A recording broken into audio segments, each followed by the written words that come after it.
Broadcasting live from the Business RadioX studios in Phoenix, Arizona, it's time for Phoenix Business Radio, spotlighting the city's best businesses and the people who lead them. Good afternoon and welcome to Collaborative Connections radio show and podcast sponsored by KLM Consulting. I'm your host, Kelly Lorenzen, and we are coming to you live from the Phoenix Business RadioX studio inside Max 6. And I can't wait to introduce you to my three guests for today. So I'll jump right in and we're going to get rocking and rolling. First up, Kindra Maples, VP of Volunteers with Conscious Capitalism, Arizona. Welcome to the show. Thank you. Thanks for being here. And of course, you have other roles, but we invited you today because I love Conscious Capitalism and all the tenets and want to hear more about that. So we'll deep dive into that in a little bit. Perfect. My next guest, Bob Blum with Alcyon Consulting. Welcome to the show. Thank you. Thank you. Thanks for being here. I'm excited to highlight you as a client and an amazing business consultant here in the Valley. So welcome to the show. Well, thank you. Looking forward to it. Sarah Kelly Bell Insurance. Welcome to the show. Thank you. Happy to be here. We'll learn more since you and I are new friends in a little bit. But I'd love to have you each, for our listeners and guests alike, I'd love to have you walk away with a golden nugget or a resource for your business. So I brought you all here today to meet each other and introduce you to my network and our listener base so that people have more resources, right? More people that are on the same page and can help them grow their business, good business, and work together, work collaboratively, hence the name of the show. So for listeners to get to know you a little bit better, Kindra, I'll start with you. Tell us your background specifically and how you got involved with Conscious Capitalism and what you do for your day job. Yeah. So I'm super excited to be on today. So my background is kind of interesting. My background, I could say, has nothing to do with what I'm doing now, but it definitely translated. So I, back in the day, actually went to school and started my career in animal behavior and husbandry. So in animal training and that kind of side of things and training and the science behind it and that. And then I slowly just kind of transitioned into people. And it sounds bizarre when you say that to people, but can I be honest? It's the same thing. I brought our producer cookies today because it's positive reinforcement. Don't tell him that. It's positive reinforcement, it's communication, it's consistency. It's all the same stuff that when you're talking with your teams and your clients and right, you're in conversations at networking events. It's all the same stuff. So I essentially just took that and then it transferred into operations and kind of that business development sales side of things. And so now, fast forward, the role that I currently have, I work on the development side for a company called Yellowbird. So it's actually a startup. We're in almost to the second year and to the end of the second year. It's a company that we're on demand to match professionals that are in environmental, health, safety, and risk. So when companies have that need to fill, we can match them with a professional across the country in any of the certification specialty areas that they need and make that match and support them. So I'm on that business development, sales development side. And then the other hat that I wear is Conscious Capitalism. And it's funny because my kiddo now, she's always like, are you doing Conscious Capitalism stuff or Yellowbird stuff? And so it's pretty cute because they actually really do tie together because Yellowbird, I took the job with Yellowbird because of their company culture and because they have such a good company culture. And that's one of the main tenets of Conscious Capitalism. So I've been on the leadership team with Conscious Capitalism about 2 years now. And Bob was on there with me. Now he moved on to big things, but it's been pretty awesome. So we're definitely here to be part of the community, to connect community members and to help. And you said it in the beginning, Kelly, it's business is a force for good. So let's bring everyone together, collaborate, connect, and focus on some of these tenets that really can push business and good business and solve some of the global world problems that we're facing. We can solve with good business. So good. Yeah. So good. We'll get more into that later. Bob, I'll have you go next. Tell us a little bit about where you came from and what you're working on now. Sure. First of all, Kendra, you're a tough act to follow. My background, I guess the easiest way to say it is I just am a small business guy. I grew up in Columbus, Ohio. I was born into a family business. It was wholesale candy and tobacco. And as a kid, I got a chance to do everything. And my biggest thrill was to get an attaboy from my grandfather. And so that's what kind of fueled me probably throughout my career towards small business, except for a short period of time. I did work for a utility in Chicago, but it all kind of connected. So I grew up in Columbus, Ohio. I was in a family business and later on decided to go to the exciting world of accounting.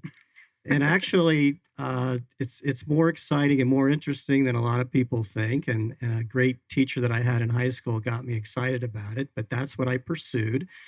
I finished up with my degree and eventually went into the family business. I went into the family business as technically the accountant, but very, very soon thereafter found myself basically taking on most every role from a management standpoint, human resources, insurance, just about everything but sales. They didn't want to put me for some reason out in sales. So I stuck to the internal business operations.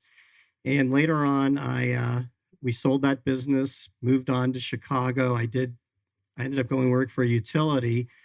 And the reason I did that is I switched focuses temporarily, or really it's interconnected, to an area called organization development. I got a degree in human resources and got attracted to the development of organizations, the people side of the business. And I ended up doing organization development and consulting work for the utility for about 7 years and left with my wife to move to Arizona. She told me when we got married, we're moving to Arizona. So of course, that's what we did. And being a good husband. And when I came back to Arizona, there really wasn't the type of job that I had in Chicago. Not that I was necessarily looking for that, but for some reason I knew I wanted to get out of the large company environment. So I went back to my accounting roots. I called myself a controller, soon got a job as a controller for a small real estate company. And again, I was doing the accounting work. I was doing some of the human resources. Oh my God, here we go again. So this was my job for several years. That job kind of ended. The owner passed away, and I found myself in another role as controller for a small software company. Again, I had an opportunity to take on a number of different roles. And then soon thereafter, leaving that company, I came to Max 6, where I was the CFO for about 4 years. Again, a small company. Are you seeing a pattern here? So again, I was a CFO. I love that part, but I did get an opportunity to get my hands into all the different roles while I was at Max 6.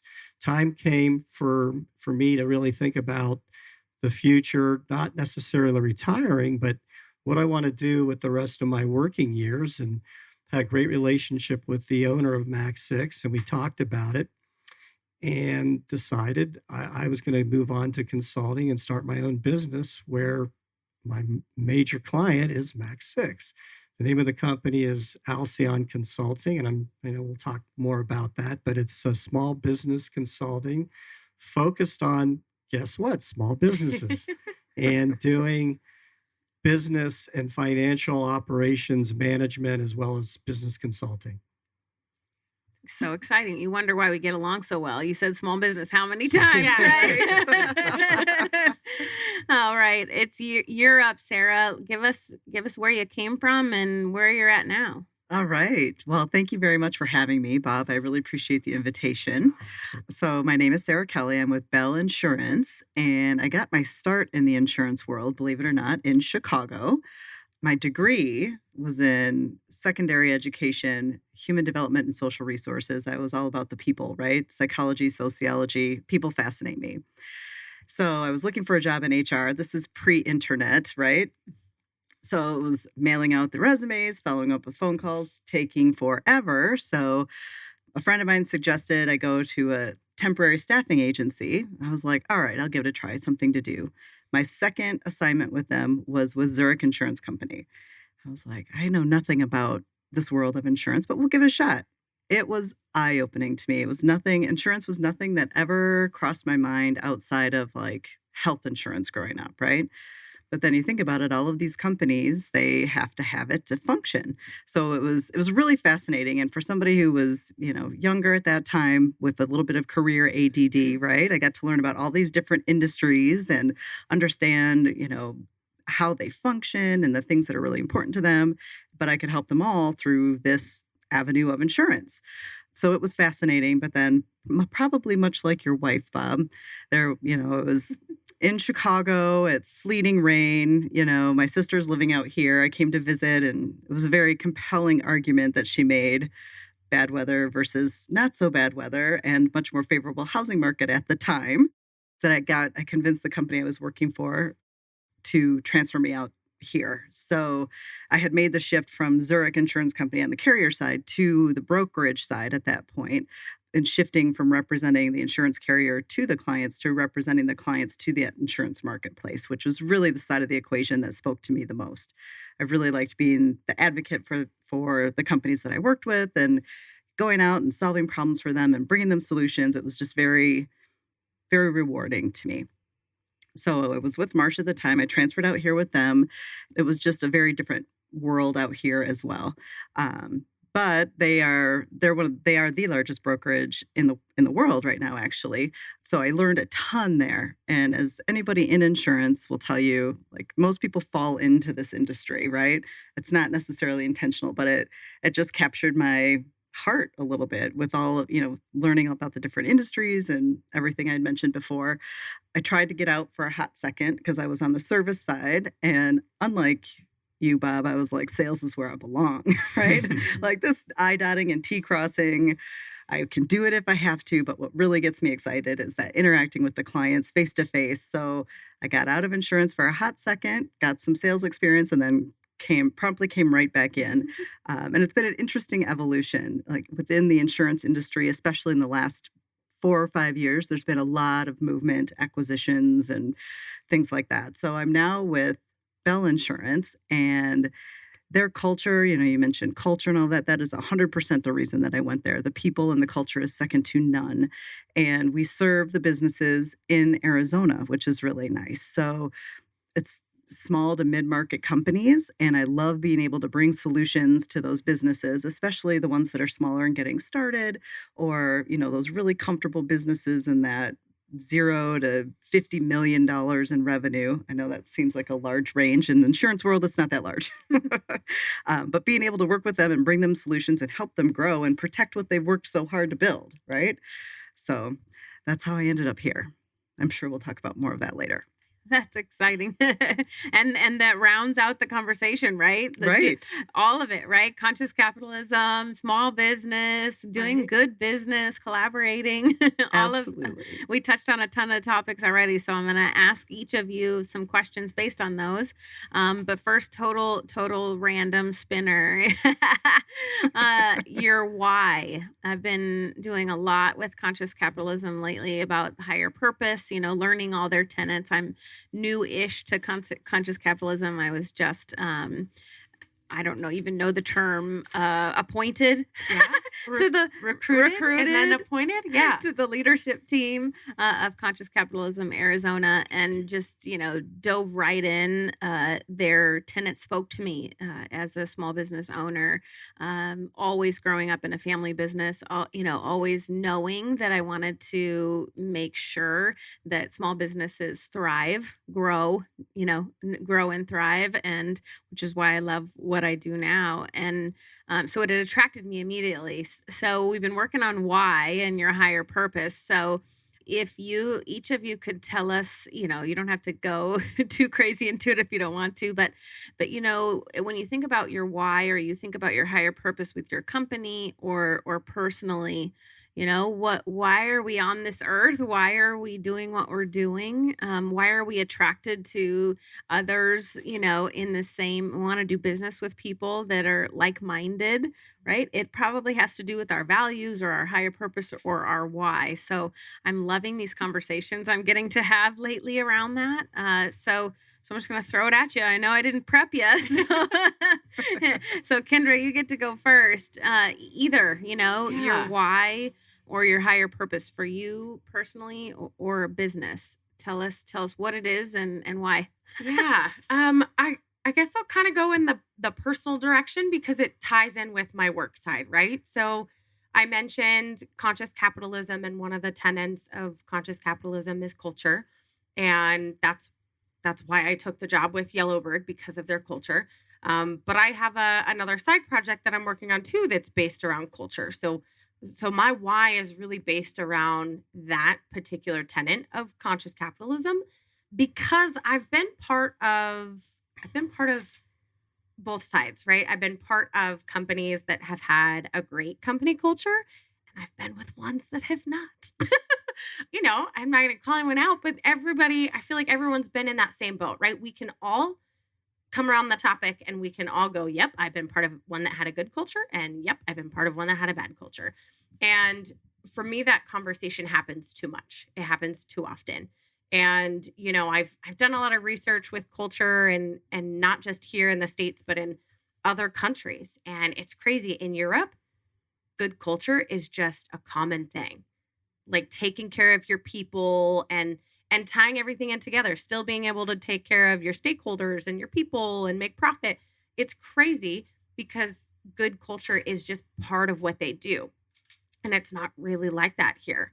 I think it's getting better, especially over the last year and a half. A lot of companies are like, oh, geez, like, how do I really connect with my employees? So my why really connects to all of that. It's how can I help connect, improve, and build these companies and these individuals to become something stronger and something better, especially because in a lot of cases, I feel like a lot of people, if you're the employee maybe down at the bottom of the totem pole, you don't feel like you have a voice and you can't change your company culture, but you can. You can absolutely change and improve from all levels in a company. And so my why, it really goes in all of the three kind of buckets that I work on nowadays.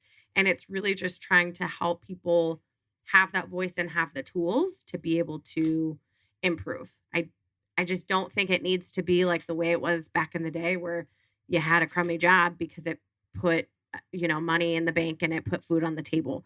You should be enjoying what you're doing, especially if you're doing that majority of your day. You're not with your family. You're doing your job. You're working at a company that you should feel part of and you should really like and enjoy.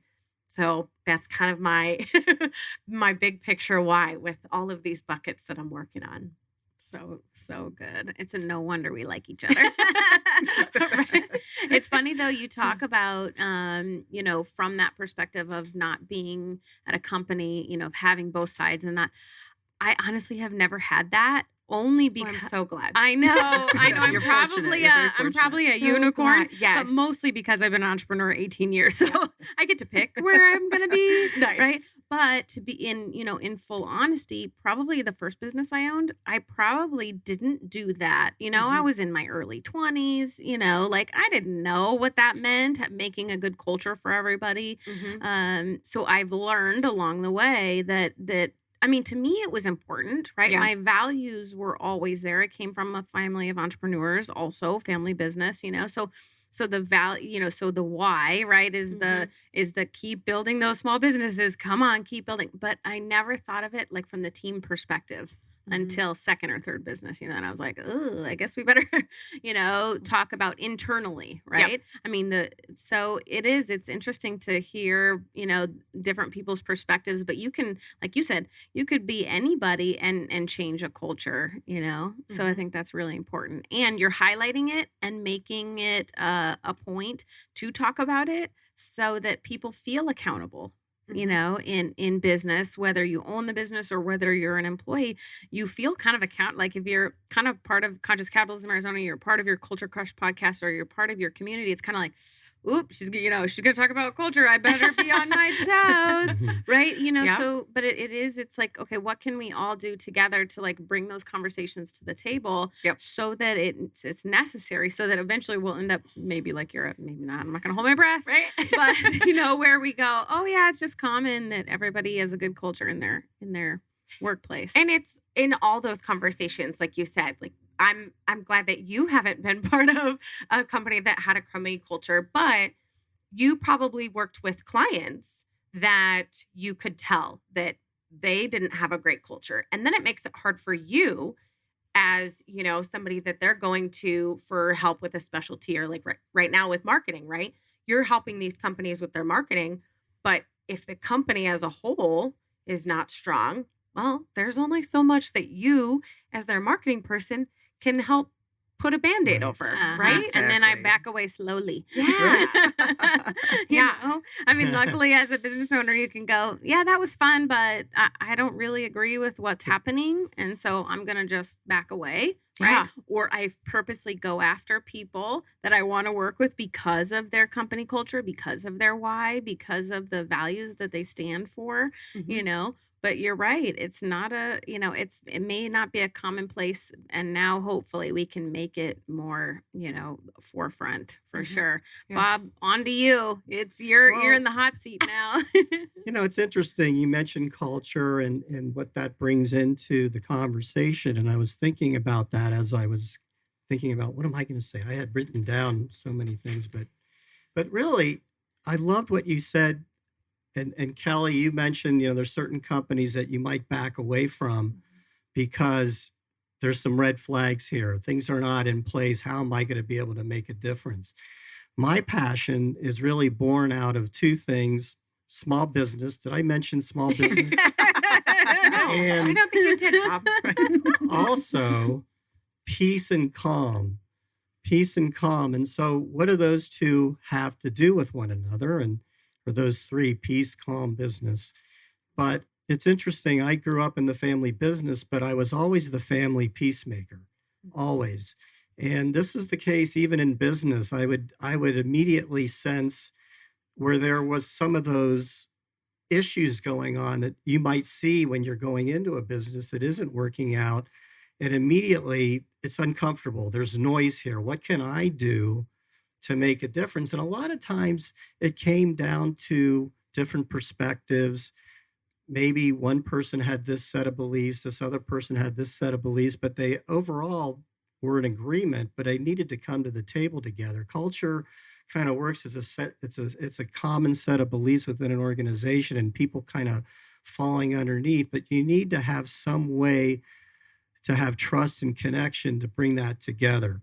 So what my passion is not necessarily be looking for companies that are ones that you want to keep away from. I mean, certain types of companies would be more apt to work with me and me to work with them. They'd have certain specific concrete needs like finance, human resources, business operations. But ultimately, when I'm in an organization, is there peace here? Is there tranquility? And a lot of times that comes through the systems, people, process, systems, the culture. And I can build a trust with the owner, the ownership team, the management team, and maybe provide them with feedback that they may not hear because of the culture, because folks are maybe not willing or interested in or scared to say something for fear of retribution. The ownership might be afraid, how many, do I really want to hear it? Do I really want to hear it? So that's kind of like the added bonus that drives me.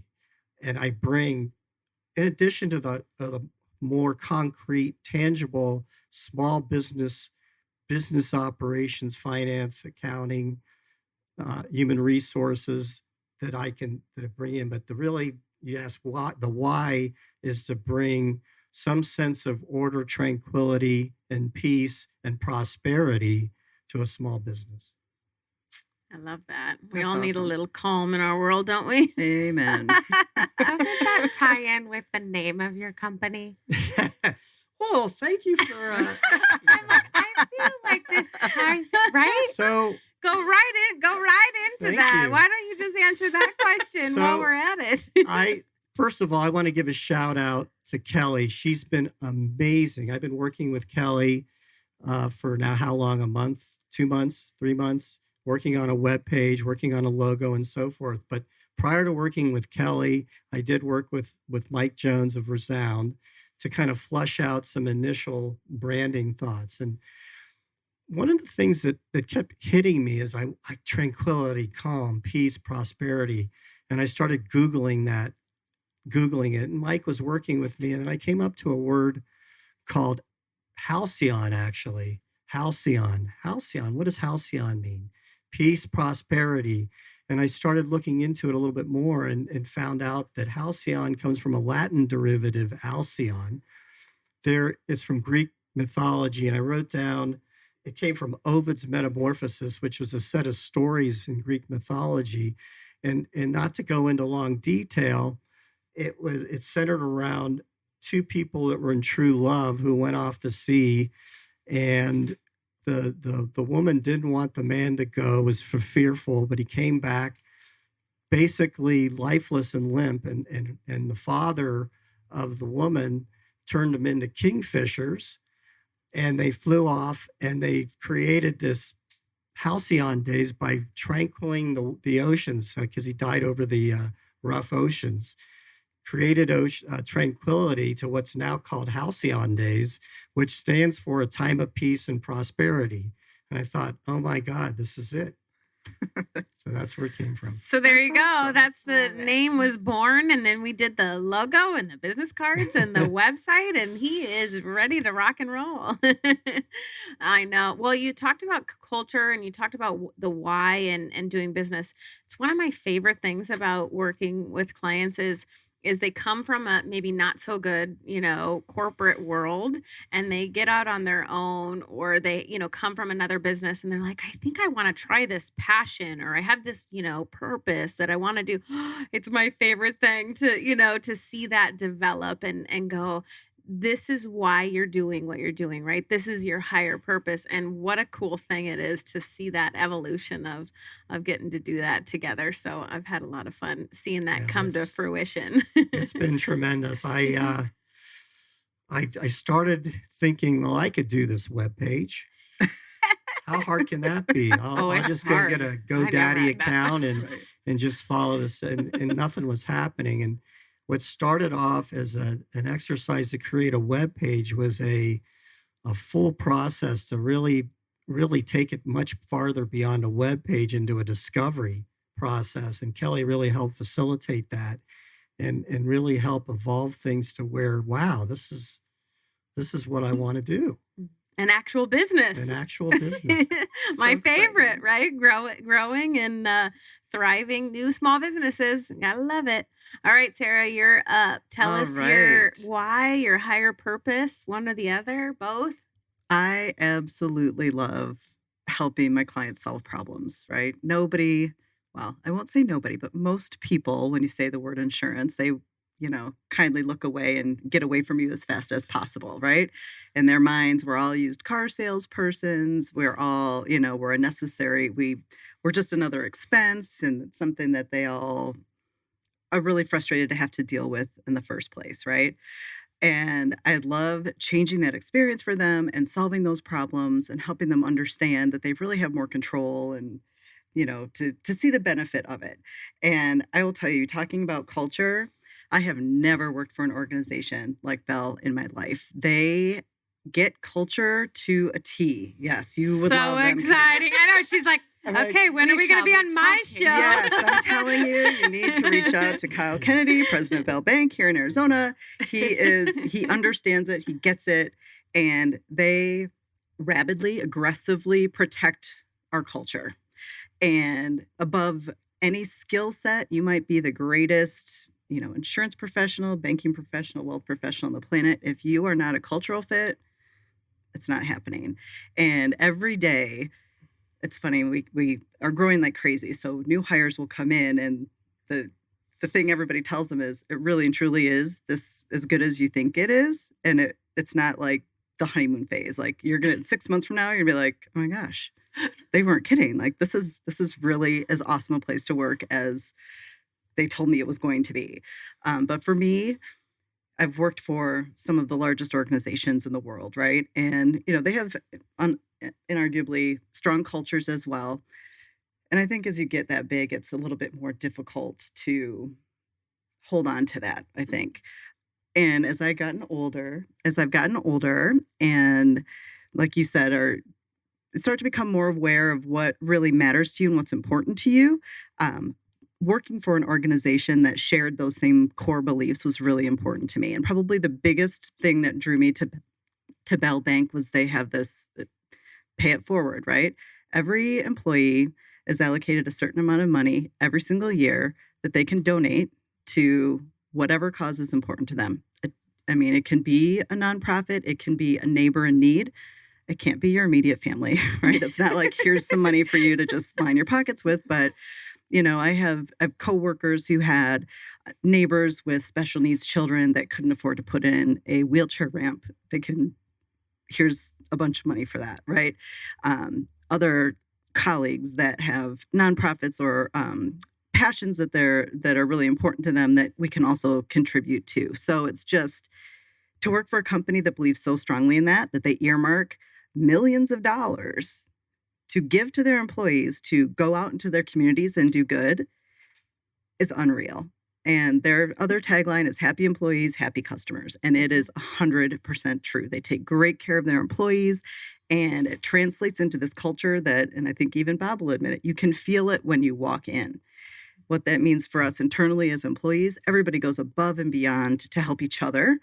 And then that extends to our customers and clients. Like, I really can think of almost nothing we wouldn't do to help our clients and customers. We're not just employees. We're not, driven by hitting numbers, selling widgets, or doing anything like that. We're truly invested. Every single employee there is invested in helping our clients and serving them and getting them what they need.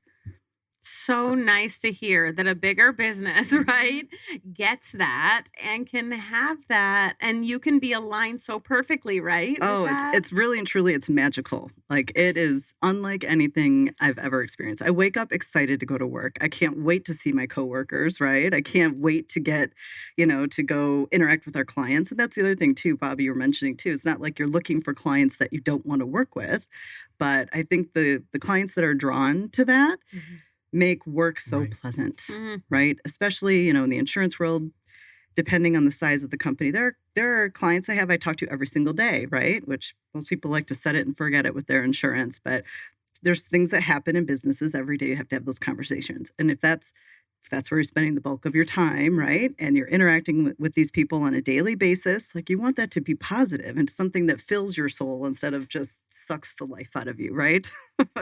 And I could truly, honestly say for the first time that is exactly the culture that they have at Bell. And it's just, I got to say it again, it's magical. So cool. I love that. I know. I'm like, oh, I love it. And I love when I hear companies that have cool, unique ways of taking care of the community and supporting the community. I mean, it ties back in with conscious capitalism, with, you can do good with your business. And so they're doing that, right? Millions of dollars just to help. I got goosebumps when you were talking about. Me too. Oh, that's the tip of the iceberg. Wheelchair ramp for the neighbor. I'm like, oh, geez. Like, right?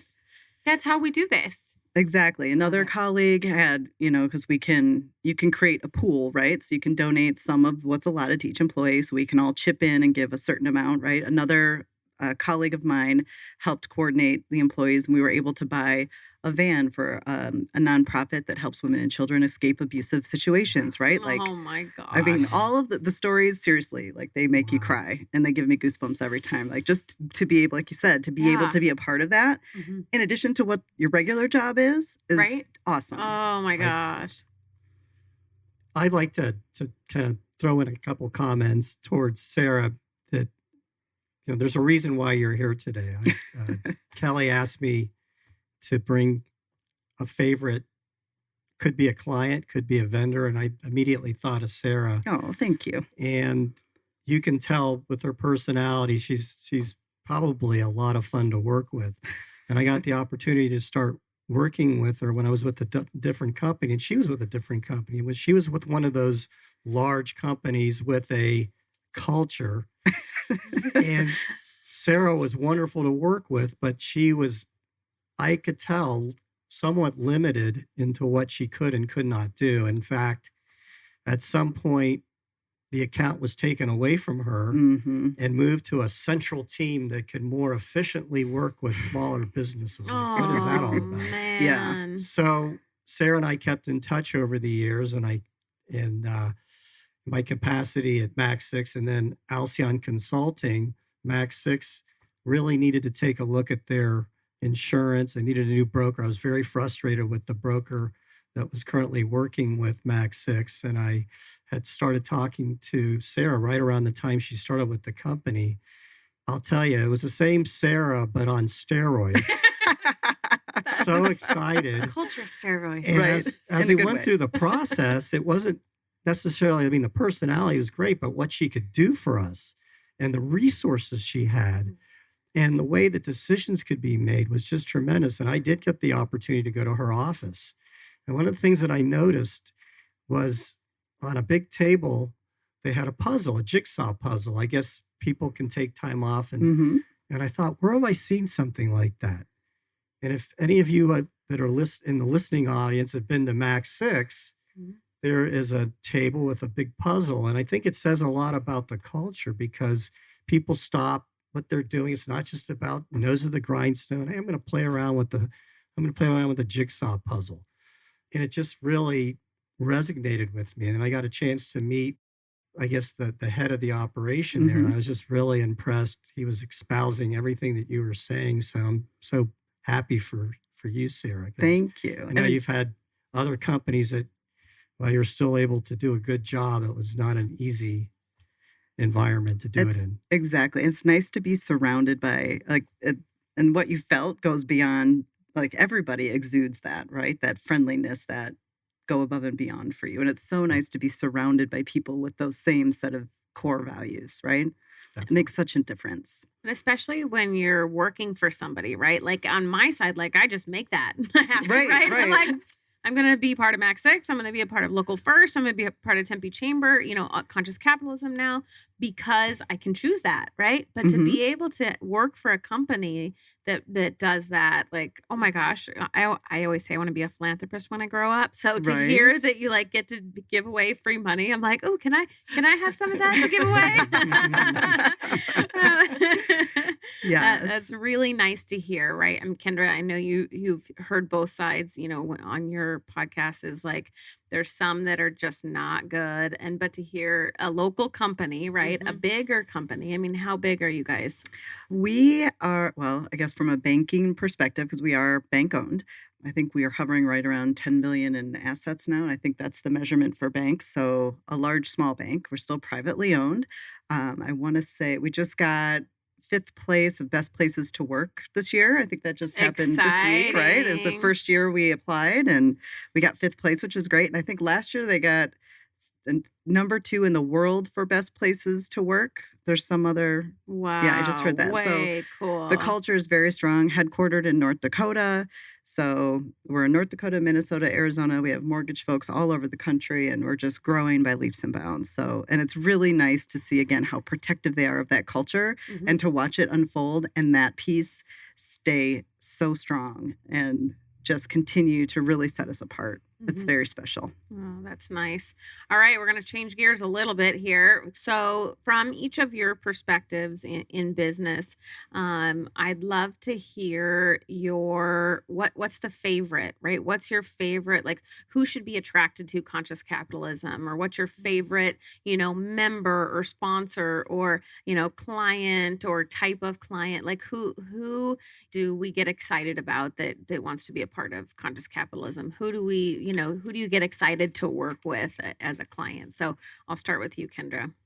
So with conscious capitalism, we've kind of gone through a little bit of a transition with who that focus member is or who that focus sponsor is. And even, when Bob was on our leadership team too, there were a lot of consultants and coaches. They were kind of in their own little bucket. And then the small business owners. And then because we're in Phoenix, right, we're like one of the main places for small businesses. And then so those were two of the main buckets that we focused on. And now we're kind of moving in a slightly different direction. We still focus on coaches, consultants, and individuals, but more on the side of providing support. When it really comes to members, it's almost honestly, Sarah, companies like you guys, like with Bell. So Mhm. having the big company be part of it as a member, but then offering that membership to their employees. That's really shifting into kind of a focus lately to really try and kind of hit both sides, right? You've got the big company that you're focusing on for membership and even sponsorship, but then allowing that opportunity for the individuals to be able to take, a lunch break and listen to a conscious business chat or listen to a speaker that we have either here locally or somewhere else, or, maybe a different chapter popping in to help and be a speaker as well. So kind of encompassing both pieces and really allowing everybody at every level to have that opportunity.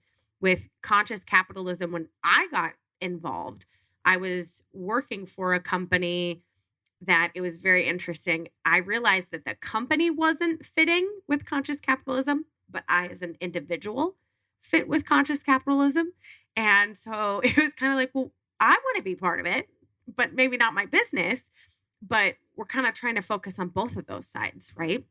And since we've brought you in, Kelly, it's been awesome. So Kelly is the VP over the marketing team, and we had a gap there for a while. And a side note, which I love this little collaborative space here, Bob was the other one on the team that was like, hey, what about Kelly? And I was like, hey, I was just thinking that. And so it was like he and I like kind of letting it simmer a little bit. And then it was like, okay, I'm reaching out. And now you're in full bloom with all of this, which is really cool because now you're the team that's actually helping us figure out, okay, well, how do we focus on big but small at the same time? Meeting people where they're at. Yeah. Right. So whether it's a larger organization that wants to be a sponsor of Conscious Capitalism Arizona because they believe in higher purpose, right, and the why, and and having the stakeholders, but making money because making That's how money we're gonna- is good, Yeah. and we can use that money to pay it forward, Exactly. right? So Exactly. bigger businesses, small businesses, individuals, Mhm. or even students, right? Even anybody who wants to take the classes, take the courses, be a part of this movement that we can have business as a force for good. Why not? Right. Absolutely. And that's the way it should be. I mean, that's how my brain thinks, but Oh, yeah. but I have come to the realization, not ever, being in corporate America, but from clients' stories that like, oh, not everybody thinks like that. Oh, wait a second. That's weird. Isn't it crazy? Because in the world and the roles that I play, it's funny because I just think those things go together. People and profit. You can do both. You can take care of your people and you can make money. And it's crazy because there's some people that are like, well, it's like, oh no, it is a thing. I promise you can do it. Absolutely. That's great. Okay, Bob, you're up. So who is your favorite type of client to work with? Or who do you think is somebody that's, a type of company that's attracted to your business? Sure. That's a great question. When you're first starting out and thinking about what you're going to do, well, I can just do this for anybody, can't I? No. Kelly says, you have to have a focus. Of course. So given my background in, did I mention small business? and actually small business that's been, for the most part, established. I do have a demographic. Small business for $500,000 to $5 million in revenue. That's a range. Closely held, small, 20 or fewer employees I wrote down solid inside guy. It could be a solid inside gal as well. I mean, the thing to think about is if it's much bigger than that, they're probably going to have leadership that are holding positions such as CFO, controller, HR manager. If they're positions that are way smaller than that, they're too small to really get their hands around specific areas. They may not have a budget to bring somebody in to handle, and they've got to handle it themselves. So it's an organization that has those different components of internal business operations, but people managing them mostly on an administrative level. So for instance, if something comes up that has to be handled at a higher level, say an insurance issue, a big insurance issue, and I've got George who handles day to day, but he's really not able to deal with the insurance broker. So guess who has to do that? So it's really for the business owner who finds themselves handling on a pretty regular basis internal business issues and operations that is taking them away from doing what's really most important for them, which is growing their business. Absolutely. Putting out the fires, Putting right? out the fires. Constant fires. They don't have time for that. Quick example, when I went into the family business as a full-time person, there were notices piling up from the IRS stating that payroll taxes have not been paid for a year. Oh. And they were basically warning that if this is not taken care of within the next month, repercussions. And I asked my dad about this. Oh yeah, we've been getting those letters. I don't know what to do with it. They'll go away if we just leave maybe it somebody in a ought to take pile. care of that. And so I did take care of it, and I started developing a relationship with the IRS. I actually got on a first name basis with somebody. I worked through the details of the issue, found out the source of the problem, and resolved it. And as a result, Betty, who was the office manager, wasn't taken away. I threatened that would happen from the IRS, and it didn't happen. So that's just an example. Those are things that there's nobody in the company that really takes care of it. Wouldn't it be nice to have somebody that really wants to handle those issues and can handle them expeditiously? That's so Very great. nice. That's why we're good referral partners, because I say I do everything except for the numbers. Do not ask me to do anything with numbers or IRS or audits or any of that. When we had the family business medical practice, there was always stuff, right? Constant. We had 18 to 20 employees typically.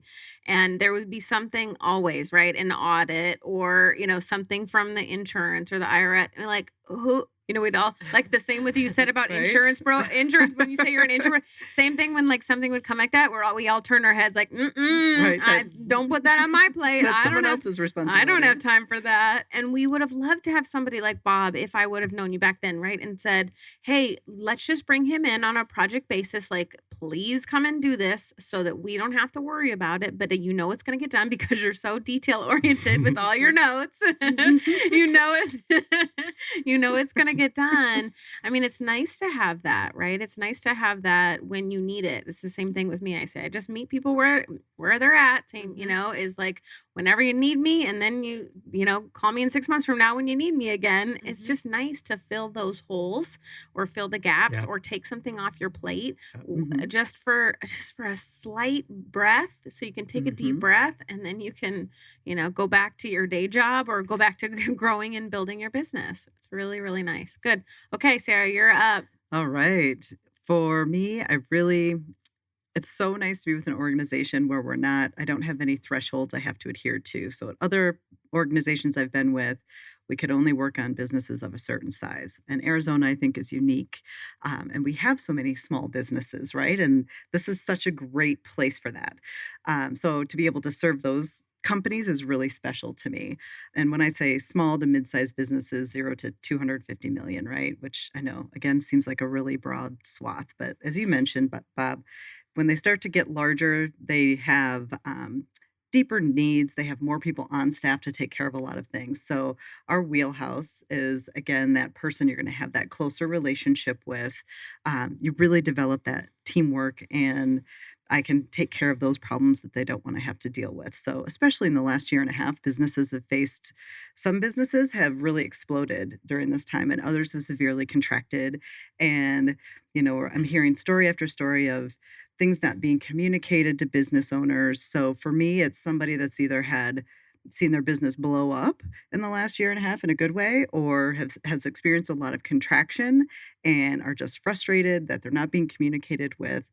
Like, let me help you with that, and I can take a look at your program and I can say, okay, here's what we would recommend. And let me alleviate some of your anxiety in this particular area and maybe reassure them that, hey, you can make some changes here, make some changes there.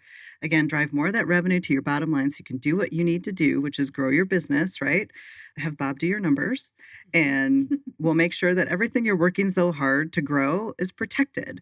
And especially with the big push to remote working and everybody being online and remote, we've seen a huge spike in cyber activity, and particularly for small businesses without an on-staff IT person or the ability to have the safeguards and securities in place that larger companies do. It's a huge exposure for them because one little phishing or social engineering scam, right? And you accidentally send money somewhere it shouldn't, that can shut down a small business. So, being able to put some safeguards in place and say, hey, work with your financial institutions and your CFO and start putting some checks and balances in place. But then what happens because it's ultimately human error, what happens when those things fail? Mm-hmm. It's better to have access to someone else's money to help pay for that and keep you in business than to just kind of cross your fingers and hope it works out okay, right?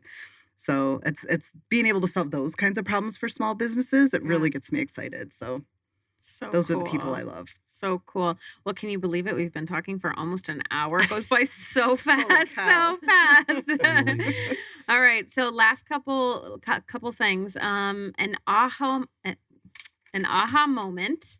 I want to ask each of you either an aha moment in your business or a tool or a new resource, something that listeners, typically small business owners or, business leaders could use. Maybe it's a book you just read. Maybe it's a tool that you don't think that many people know about. Obviously, tap into Conscious Capitalism, Arizona, Yes. Use Alcyon Consulting for your business operations, right? I mean, obviously we are here as a resource to businesses, but last minute thoughts on something that you're like, oh my gosh, I just realized, ... and you think other people should know about. Anybody can go first because I know everybody has kind of looks on their face like I don't know which one to pick. I know. Right? I'll go first only because I'm always listening to audiobooks. I'm always reading things. I'm always figuring out, how to reach people, how to connect with people. And especially I have so many different buckets, right? Different hats that I wear right now to try and help the community. And so recently I have been doing a lot of video messaging instead of, and I'm on a sales development team, right? So I'm used to people ghosting me and not wanting to respond when I hear you. on that, right? On that side, I'm like, just tell me you don't want me to call you again. Right. And I'll stop. But I've been doing a lot of video messaging, and especially on LinkedIn, super easy. You just record a video and then you stick it in a message. I get probably 80 to 95, almost 100% with people responding, even if it's, hey, I don't have a need for this right now. When it's culture stuff or conscious capitalism, that's always really fun because it's something people can connect with a little bit. But that's been my biggest thing lately is just find people where they are. People are busy. They don't have time to read through a big email or whatever. So I just send a lot of video messages now. And it's just me going, hey, it's Kindra. And, here's what I want to talk about. And people watch them. I don't know how or why, but it works. That's so nice. That's though. yeah. A face with a name. I mean, that makes a huge difference. Yeah. And then it's not just a voice on the phone, leaving a voicemail or email 10,000 times. It's, hey, that's the girl that keeps calling me. It's more personal, and we're so all craving this human interaction right now that you're like, oh, she's talking to me with her face. She said my name in this video. Right? Yeah. Good That's my tip. All right. You're up, Bob. Well, the other day I was looking at my Apple Watch, which 83% of you probably all have one. And I have a sleep app on it. It's an auto sleep. And I use it to basically track how much time I sleep each day. But the app is really much more to it. Talks about quality sleep and so forth. And I got into it because I I didn't get as much sleep the night before that I thought, and it led me to another app called Breathe, which is connected to a lot of the different apps that are available on the Apple Watch. And it offered, 10-second breathing exercise. And I got to thinking, because I dabbled a little bit in meditation. There's a lot of great apps out there, but it really reconnected me to the whole concept of taking a time out and breathing and meditating. There's lots of Headspace. There's lots of great apps out there that I highly recommend, because it's easy. Again, peace, tranquility, and so forth. I don't want to make it sound like foo-foo, but it may be a little bit anti what you would think, but taking the time out, getting kind of more in sync with what's going on, do a little meditation, take a few minutes of your day, and it's really refreshing, and it really leads to much more productivity. Mm-hmm. Amen. I've been meditating a lot for the last, I started in January, and my golf game's improved.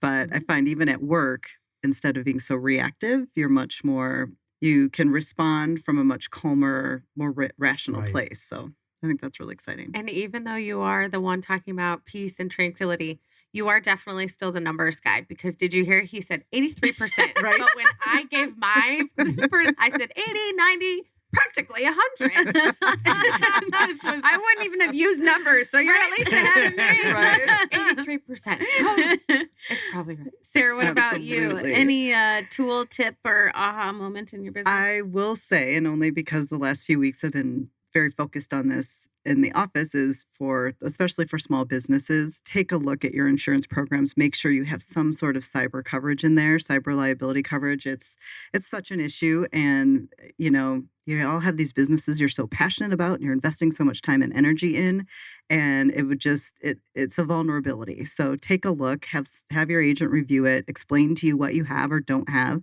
and just ask for a quote. It's very cost effective anymore, but that's a major issue. We've seen really a huge uptick in the last year and a half, especially for small businesses. We have never even thought of that. Oh my gosh. That's great. Great advice, all of you. Thank you so much for being on the show today. Last call for name and how to get a hold of you. Kindra, you're up. Yeah. So an easy way is LinkedIn, Kindra Maples. So Kindra with an I, Maples like the tree. So super easy. Find me on LinkedIn. I'm on there. But if you need an email, I'll give you my Conscious Capitalism one. It's K and then my last name Maples at ccarizona.org. Thank you. Thank you. Bob, what about you? Well, hey, I got a great new website. Let's hope so. Alcyon Consulting, Alcyon Consulting.com, and has all kinds of information in there, as well as my contact information. Email address is bob, at alcyonconsulting.com. Thank you so much. And you're on LinkedIn, and we're going to work on that next. Love it. Sarah, what about you? All right. Sarah Kelly with Bell Insurance. I office out of the Bell Bank location on Camelback, right next to Hillstone. You're welcome to come in and check out our office. We just finished remodeling. It's beautiful. And if you're looking to contact me, you can reach me also on LinkedIn, and that is Sarah, S-A-R-A, no H, Kelly, K-E-L-L-E-Y. And my email is skelly@bell.insurance. Thank you all so much for being here. Thank you for listening to Conscious Capitalism. There we go. We got you. There we go. You're ready. You're in the flow. You've been listening to Collaborative Connections radio show and podcast sponsored by KLM Consulting. Get the things you love to do by outsourcing everything to KLM. Tune in the third Thursday of every month at 1 p.m. Until next time, happy connecting.